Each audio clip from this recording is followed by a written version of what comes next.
Hola, ¿cómo están? Soy Ricardo Lovera, gracias por ver las reacciones. Estos días estuve leyendo algunas informaciones respecto a cómo ha crecido el parque industrial en México. Principalmente es inversión china que está haciendo que la industria automotriz, por ejemplo, de ese país esté creciendo, siempre a las miras de poder llevar productos a Estados Unidos porque México exporta muchas cosas a Estados Unidos. Y uno se preguntaba si esto afectaba un poco a esta guerra comercial que tuvimos previo a la pandemia entre Estados Unidos y China. Es decir, que China tenía impedimento para ingresar algunos productos a Estados Unidos o tenía tasas arancelarias proteccionistas, es decir, para proteger los productos norteamericanos, que no lo hacían competitivo. Y cómo podía, en cierta medida, bypassear esa medida. Y eso lo hacen a través de México. Y salió un concepto que yo no manejaba, que es un concepto económico, que se llama nearshoring, que los ven ustedes ahí. Esto nos recuerda un poquito a otro concepto que era el offshoring, ¿cierto? Entonces, en la reacción de hoy, les quiero comentar y a ver si podemos entender un poquito la figura del nearshoring que está produciendo la llegada de empresas chinas a México para poder enviar productos a Estados Unidos. Veamos. Bueno, hay hartos términos, ¿cierto?, que tienen que ver con el comercio internacional, con la economía mundial, que a veces uno no entiende y las noticias las va tomando así al voleo, con algunas bajadas, las profundizamos un poquito por lo que vemos en algunos videos o algunas entrevistas, pero tienen un impacto importante en nuestra vida diaria, especialmente en Latinoamérica. Me imagino que en México con mayor razón. Y es el nearshoring. Les quiero mostrar esta infografía para que podamos comentar un poquito y después ver qué otra información hay respecto a este fenómeno económico, que es una estrategia que utilizan algunos países. Veamos. Bueno, ahí están viendo ustedes una infografía de index.org de México que habla del nearshoring en México. Bueno, y uno se pregunta, ¿qué es esto del nearshoring? Bueno, es una estrategia empresarial en que una empresa traslada parte de sus operaciones o procesos a un país cercano en lugar de uno lejano como en el offshoring. Lo que pasa es que nosotros venimos de una etapa en la cual los equipos o la producción de bienes no se realizaba en el país de origen. Pongamos un caso, Estados Unidos. Estados Unidos hacía computadores, pero los computadores en realidad se fabricaban en China, en India, en otros países en distintos componentes. ¿Por qué? Porque era más barato. Era más barato producirlos ahí, tenían menos limitaciones, por ejemplo, en derechos laborales, en algunas restricciones que tenían que ver con el medio ambiente y por lo tanto podían producir a más bajo costo. Pasa con la ropa, por ejemplo, ¿cierto? Y por lo tanto hacía posible, ya que había un gran comercio mundial vinculado al traslado de bienes y servicios, sin problemas marítimos, sin guerra, sin conflictos, a trasladar todas las empresas a China. Entonces fíjense que el dato que manejamos ahí y que ustedes pueden ver, habla de cuál es el porcentaje de productos que tiene en empresas Estados Unidos en China que va a trasladar. Dice que el 79% de empresas manufactureras de Estados Unidos en China buscan relocalizarse. Es decir, Estados Unidos envió empresas a China porque les salía más barato producir allá, ¿cierto? Los derechos laborales, ¿cierto? Los derechos sindicales, las restricciones que habían del consumidor o ecológicas, le hacían más barato trasladarlo a otro país donde había más mano de obra, ¿cierto? O donde estaban los bienes que necesitaban primarios para producirlo. Pensemos en los computadores, que normalmente los vehículos los trasladaron para allá. Entonces, ahora, como están con esta disputa comercial y como ya hubo antecedentes de que esto de tener trasladadas las operaciones en otros países produjo problemas de abastecimiento, está pensando en sacarlas de China y trasladarlas. Una opción es volver al país de origen, pero se tornaría poco competitivo y no sería buen negocio para ellos, porque era buen negocio tenerlo en un país donde pagaban menos derechos laborales, ¿cierto? O tenían menos restricciones. Entonces piensan en México. Sigamos viendo la infografía para entender un poquito esta figura que se parece a uno que ya habíamos conocido antes, pero veamos por qué se produce el nearshoring. Bueno, ¿por qué se produce? Hay varias razones que podrían ser. Una es la reducción de costos, aunque no siempre es tan económico como el offshoring, que es lo que habíamos visto cuando uno trasladaba la empresa desde Estados Unidos a China. Ahora estamos tratando de volver. Lo que pasa es que hay países que tienen mano de obra más barata. Entendemos nosotros que México tiene mano de obra más barata que en Estados Unidos. Y el nearshoring puede ofrecer ahorros significativos en comparación con mantener la operación en el país de origen. Por eso se la llevaron a China al principio. Lo otro es la proximidad geográfico-cultural. Entonces, claro, piensen ustedes que estas empresas que estaban en China, o las empresas chinas que hoy día no pueden llevar productos a Estados Unidos, les conviene estar en México, porque están muy cerca. Tienen zonas horarias similares, hay mejores condiciones de tiempo para que lleguen los equipos, los repuestos, hay mayor estabilidad económica y política. En algunos países puede ser de que tú estés produciendo en un país que era muy barato, pero sea muy inestable. Y lo otro que acceso a talento especializado. Hay países que se especializan en algunas áreas y por lo tanto yo quiero producir vehículos, por ejemplo. Yo estoy en Chile, pero no tengo tantos técnicos y digo, pero en Brasil hay. Entonces, si bien es cierto, mi operación está acá, podría algunas partes irse a Brasil. Y lo otro es porque hay incentivos gubernamentales. Hay gobiernos que ofrecen incentivos para que pueda uno, en cierta medida, tener mayores atracciones de capital extranjero para empresas. Entonces, principalmente pensemos que el nearshoring, lo que hacemos nosotros es traer a un país más cercano nuestra producción para de esa manera ingresar al país que estamos interesados en vender. A diferencia que era en el offshoring, que era un país más lejano, pero convenía porque era más barato. Entonces los costos en este país que es más cercano van a ser moderadamente más bajos, pero no vamos a correr riesgos, porque los riesgos principales que habían fueron los que se produjeron en todas las situaciones previo a la pandemia y con la pandemia. Entonces, recordemos, estábamos en pandemia, estaban las fronteras cerradas, tú estabas en Estados Unidos o en un país que producía antes ciertos bienes, pero que se trasladaron a otro país. Entonces pensemos en el caso de Estados Unidos, que es más sencillo. Ya, en Estados Unidos, por ejemplo, vehículos. La producción y la fabricación de vehículos era muy cara, porque era muy caro pagar los derechos laborales y porque había muchas restricciones. Y por lo tanto, lo que hicieron fue trasladar compañías que fabricaban vehículos o computadores a China, pero producto de la pandemia, con el cierre de la frontera, no podían ingresar los vehículos ni podían ingresar los computadores y quedaste sin qué vender, no tenías que vender. Entonces, junto con eso, tuvimos un colapso. ¿Se acuerdan ustedes que estuvo este colapso de los containers? Es decir, que no habían barcos para trasladar. Sumado que tuvimos incidentes donde nos dimos cuenta de la fragilidad del transporte marítimo. ¿En qué fragilidad? En que la conexión de distintos mares se produce a través de pequeñas zonas geográficas que son los canales artificiales, ¿cierto? ¿Se acuerdan que en el canal de Suez hubo un barco que quedó atorado y por lo tanto estuvo detenido el comercio bastante tiempo, o si no tenías que incurrir en costos, dar una vuelta grande? Eso sería lo que pasaría si el canal de Panamá en América quedara inoperativo por unos días. ¿Dónde llegas tú al Océano Pacífico o el Atlántico? Tendrías que dar la vuelta por el sur de Argentina y Chile. Entonces eso encarece. Entonces, ¿qué está sucediendo con México y por qué ha aumentado la inversión? Porque para México es muy beneficioso porque se trasladarían empresas chinas a México para poder ingresar a Estados Unidos, porque no pueden ingresar por vía directa, es decir, invertirían en empresas. Y ahí dice que son farmacéutica, energías renovables, textil y automotriz, lo que no sonaba a nosotros, ¿cierto? Para poder ingresar a este gran mercado, porque el gran mercado mundial es Estados Unidos.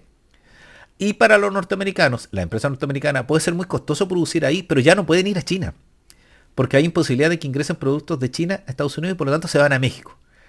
Por eso que Tesla, ¿se acuerdan? Los autos eléctricos de Elon Musk se estarían instalando, tienen una planta allá en México, y por eso que hay una gran zona de industrialización que se está produciendo en México.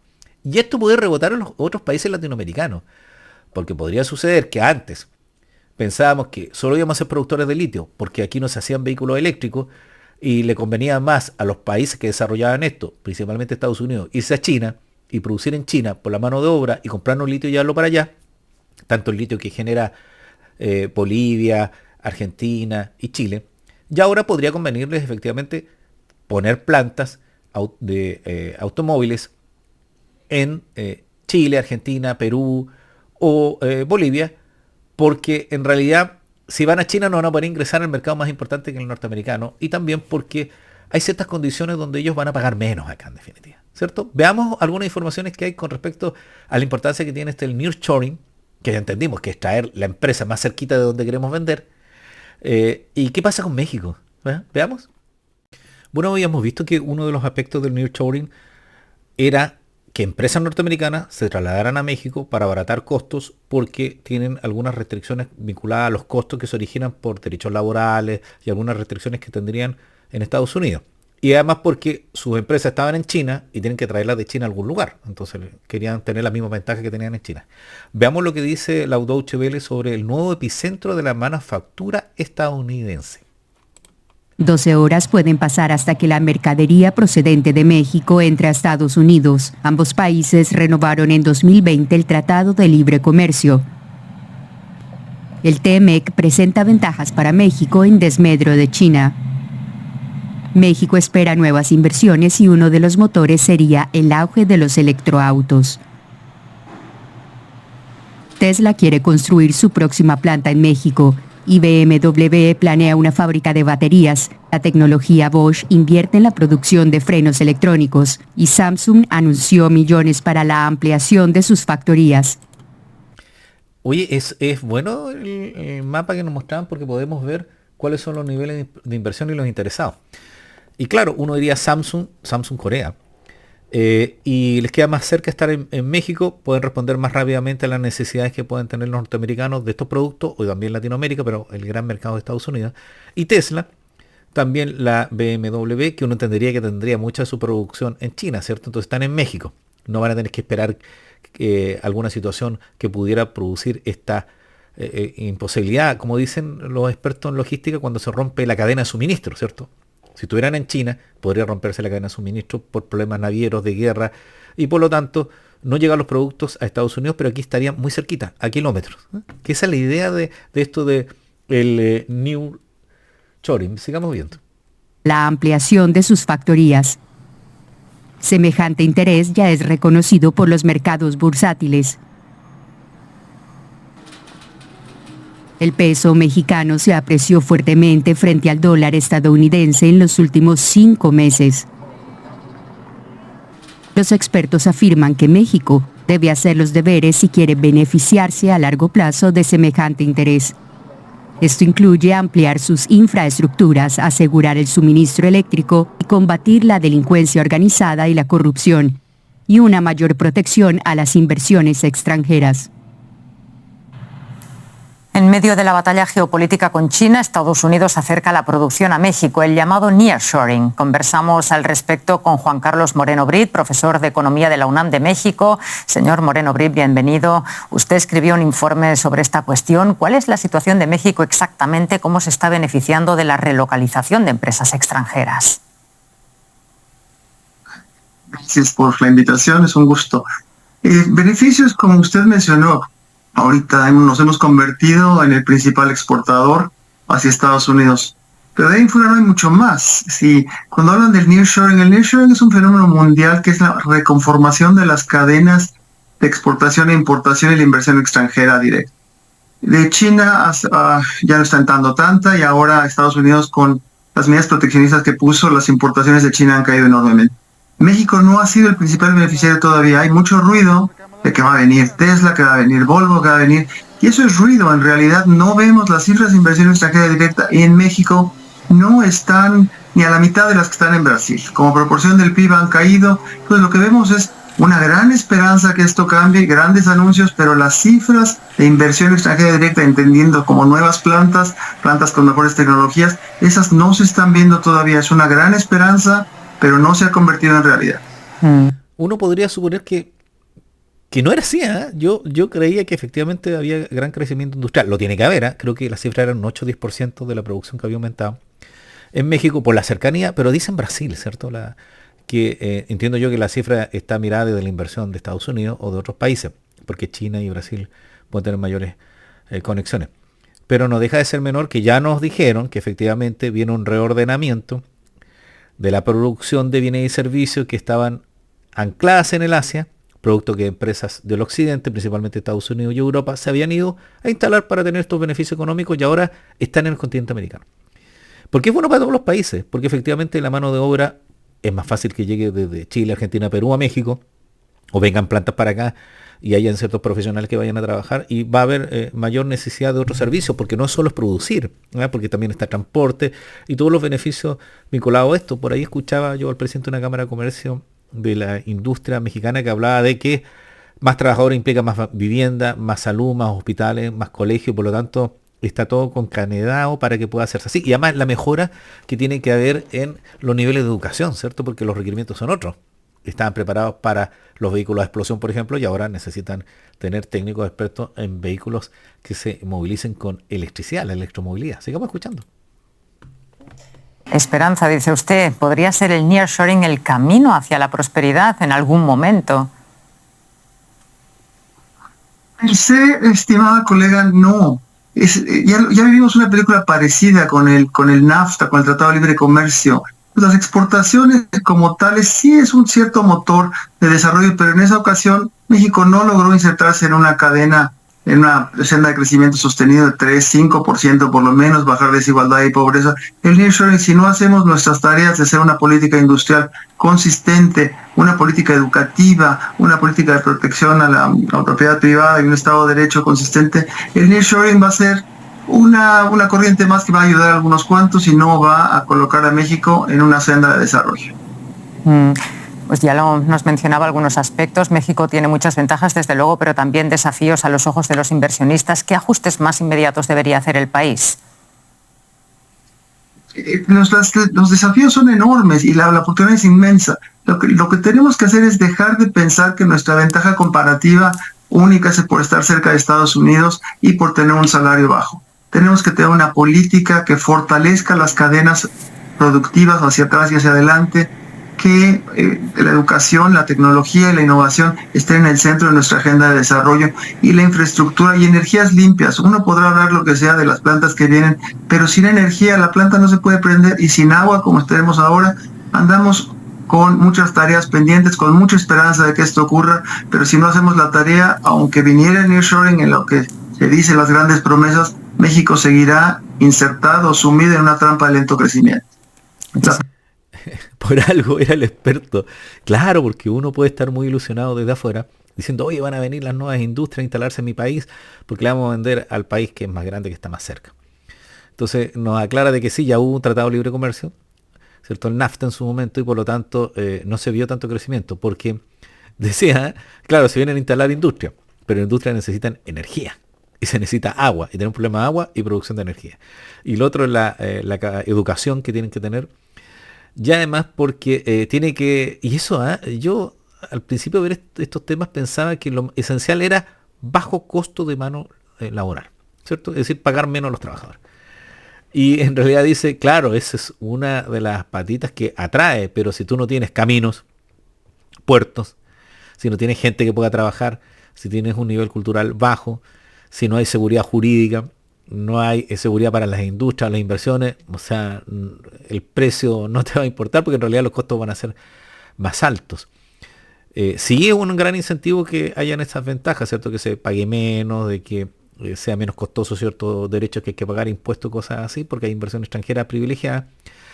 Pero si no está lo otro, en realidad, como decía él, va a ser dinero para algunos y no para todos. Y la idea es aprovechar estas circunstancias, ¿cierto? Y que se busca esta sinergia entre todos los países latinoamericanos para poder ganarle a la pobreza, pues, alguna vez que nos toque. La tarea es nuestra, la política por hacer es nuestra. Muchísimas gracias, profesor, por compartir su perspectiva, su punto de vista con nosotros. Un saludo. Gracias a ustedes, hasta luego.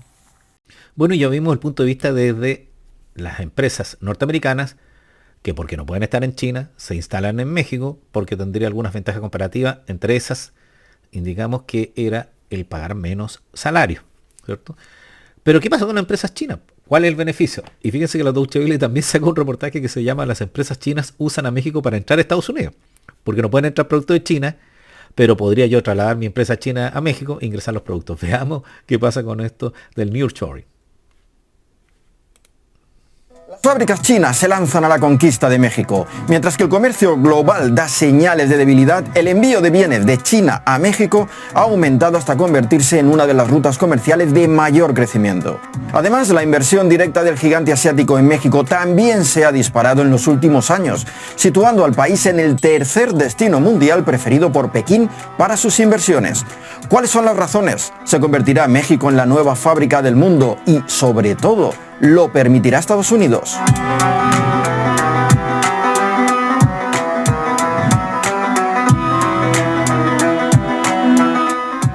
China es la segunda mayor economía del planeta, un gigante industrial que fabrica el 30% de toda la producción manufacturera del mundo. Sin embargo, las malas relaciones comerciales actuales con Estados Unidos o Europa han llevado al gigante asiático a reacomodar su producción fuera de su territorio para evitar aranceles a sus productos. Y aquí es donde México juega un papel clave.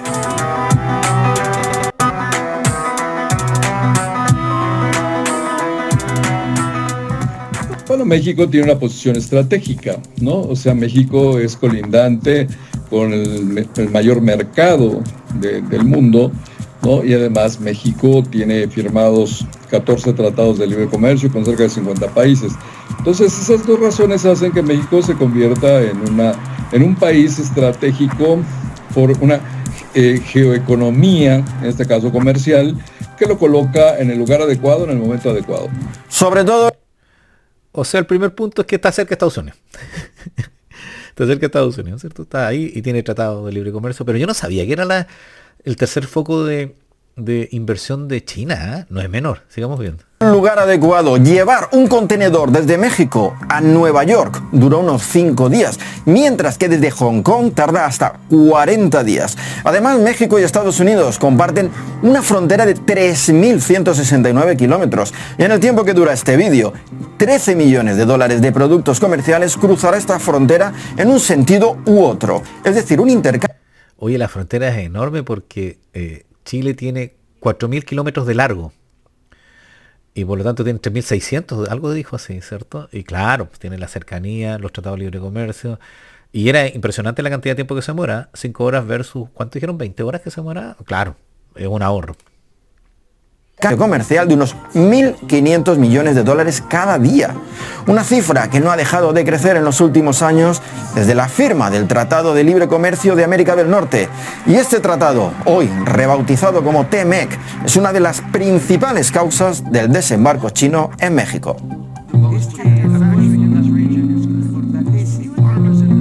Tiene que ver con el tema de estar dentro de un acuerdo comercial que permite de alguna forma el hecho de poder tener acceso, obviamente bajo ciertas condiciones, a hoy por hoy el mercado que sigue siendo el más importante en el mundo, que es Estados Unidos, y que pues esta alta demanda hace que se inserten este tipo de capitales dentro de México. Desde la entrada en vigor del Tratado de Libre Comercio de las Américas en 1994, las exportaciones mexicanas han pasado de suponer el 12% de su PIB al 40%. El comercio con su vecino del norte no ha dejado de crecer en los últimos 30 años, a un ritmo de media del 8% anual. Durante el 2022, este crecimiento incluso llegó al 20%. Esto ha convertido a México como el principal país de origen de importaciones a Estados Unidos desde el año pasado, destronando a China por primera vez en 16 años. Así que... Ahí hay un dato no menor, ¿eh? Que México exporta más productos a Estados Unidos que China. ¿Cierto? Qué increíble, ¿eh? Yo no sabía. Uno siempre piensa que China es el que exporta más. Claro, pero por esta rivalidad. Entonces ahí está en interés, pues, ¿cierto? Porque efectivamente tiene que haber bajado mucho el ingreso de productos chinos. ¿Y qué pasa con las empresas? Que ojo, que son de origen, están en China, pero principalmente pueden ser de origen de otro país, como vimos ya que habían incluso empresas americanas que estaban en China. Conforme aumentan las dificultades para que las empresas chinas accedan al mercado estadounidense, estas intentan utilizar a México como puerta trasera. Y no son las únicas en usar este trampolín. La palabra trampolín suena un poco, no sé, como inadecuada, porque México ha estado haciendo un puente, no para China, lo ha estado haciendo para la Unión Europea, lo ha estado haciendo para América Latina desde que se firmó el Telecán en 92. Hoy se suma a esta inercia de esta oportunidad que se tiene por el puente del tratado, el caso de China por razones de la propia geopolítica. O sea, ¿por qué no lo había hecho antes China? Porque no lo necesitaba. O sea, China tenía un canal directo con Estados Unidos. Entonces, si la pregunta es, ¿China ahora se incorpora a esta fuente de inversiones globales que ven a México como un canal de llegada a Estados Unidos? Sí. Los datos hablan por sí solos. Según las cifras oficiales de la Secretaría de Economía mexicana, La inversión extranjera directa de China en México ha subido de prácticamente cero a principios de siglo a 600 millones de dólares en 2022, aunque muchos expertos estiman que las cifras reales son hasta 10 veces mayor. ¿Acaso existe un subregistro de la inversión china en México para no enfadar a la Casa Blanca? Bueno, buen punto. Y claro, ahí tenemos nosotros parte de la información. Oye, es mucha la inversión, si ustedes vuelven para atrás a ver el dato de la gráfica, el crecimiento de la inversión china en 2022, miren, y cómo estará ahora. Y eso de la cifra negra, ¿cierto? Porque va a llegar un momento en que Estados Unidos va a decir, oiga, pero usted tiene que acreditarme, y creo que lo dice el nuevo Tratado de Libre Comercio, lo vamos a tratar de chequear por ahí, de que la empresa, para que sea considerada mexicana, no basta con que esté en territorio mexicano, sino que tiene que reunir ciertos requisitos, ¿cierto? De dónde es su origen de bienes, las legislaciones que se aplican. Yo supongo que la configuración de sus directorios, quienes la dirigen, entonces ahí va a haber una estructura diferenciada para que esta empresa, que es china, aparezca como que es mexicana, ¿cierto? Bueno, qué interesante, así que espero que les haya gustado y ahí pueden ustedes seguir viendo este video de la Deutsche Welle. Bueno, y esta es la reacción que quería compartirles hoy día, que era sobre el nearshoring en el mundo y cómo afectaba a México. Y realmente ya por lo menos nos queda más claro que esta estrategia comercial, que no solo es de China de trasladar sus empresas a México, sino también las empresas norteamericanas que ya no pueden estar en China, trasladarse a México, va a potenciar el desarrollo, pero como dijeron varios expertos, y como vimos ahí en una entrevista, no solo tiene que ver con que tú ofrezcas cercanía al territorio que quieres ingresar, es decir, de México a Estados Unidos, ni algunas ventajas salariales, pagar menos sueldos, sino tienes que tener otros desarrollos que son vinculados a la infraestructura, a la logística y también otros aspectos importantes como la seguridad jurídica, la seguridad local y la estabilidad política. Así que qué interesante. Espero que les haya gustado mi reacción. Así que comenten, me cuentan ustedes si han visto esto, si son de México, si efectivamente denotan ustedes, el ciudadano común, que había una mejora. Y si creen que va a funcionar y si no va a ser, como decían por ahí, una golondrina en un tiempo muy cortito. Soy Edgardo Lovera, espero que les haya gustado mi reacción. Así que tengan un buen día, una buena tarde y una buena noche. Y no se olviden de comentar. Que estén bien.